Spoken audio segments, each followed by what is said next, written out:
Welcome Virginia Congressman and member of the House Budget Committee, Ben Cline, for much more on this. Congressman, good to see you. Let me just start with what we heard there from the vice president in that report from Hillary Vaughn.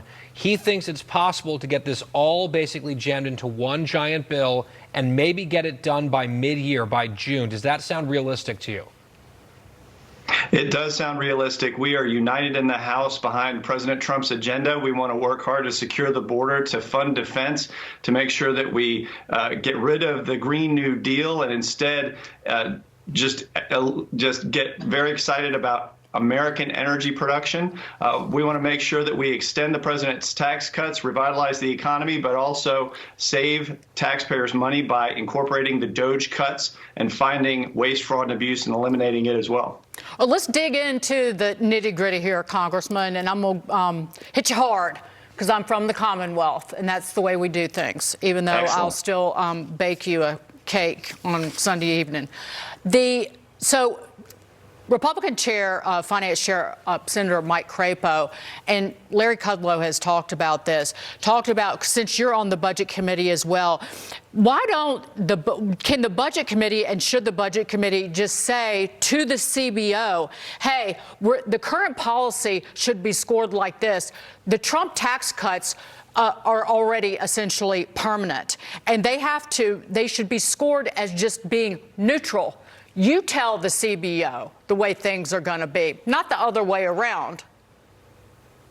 Well, we would like for the CBO to take into account that tax cuts actually encourage growth and actually stir the economy forward, but we're not getting a lot of that from the CBO. So we're going to play the hand we're dealt. We're going to make sure that we pay for, as it were, the tax cuts that we are extending out into the future, and we're going to make sure that those cuts that we find pay for part of it, and then the growth that we experience from the tax cuts also covers part of it. We also have the tariffs that are going to come into play, bringing in revenues. We have the deregulation that's going to be incentivizing growth. So there are a lot of ways that we're going to be able to cover these tax cuts that are going to be extended in the budget that the House is producing. The thing is, Congressman, not only is this about cutting taxes and finding more relief for Americans, really the big chunk of this is preventing an enormous tax increase on virtually every American with a clock ticking, right? There would be a real problem for tens of millions of Americans with taxes going up if this does not get done, correct? That to me is the top line that has to be constantly talked about and warned against.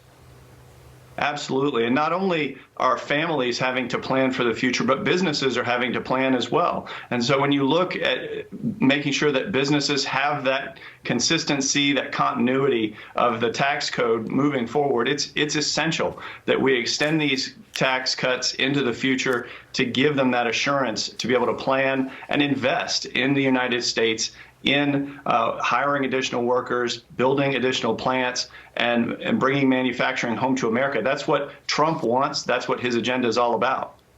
A new poll reveals Americans are demanding quick action on the economy, and Guy was talking about making sure that there isn't the biggest tax increase in American history on working men and women. And inflation remains a major issue. 55% of those polled say President Trump has not focused enough on all of the country's main problems, and 62% say Trump hasn't done enough to tackle the rising cost of everyday goods. I will focus it back on you guys because President Trump has only been there a month as of today. But Congressman, the biggest issue will be if you guys can't cut mandatory spending. And Byron Donald said this on Larry Kudlow's show. He said tax cuts you can agree on, but it is cutting spending, particularly mandatory spending, because right now more than half of the Treasury debt in the public sector, it rolls over or comes due and matures in the next 3 years. If you don't start cutting spending today, it will be hell to pay for this nation.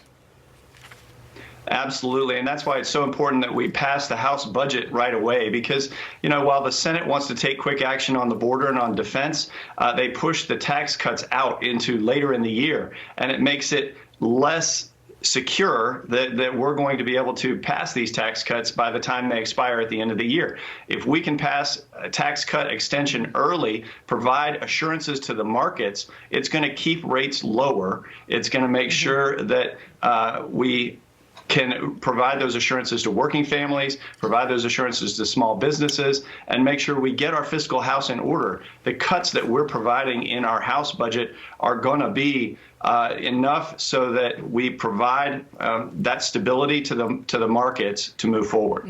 All right, Congressman Ben Cline, we appreciate your time down there in Virginia. Thank you.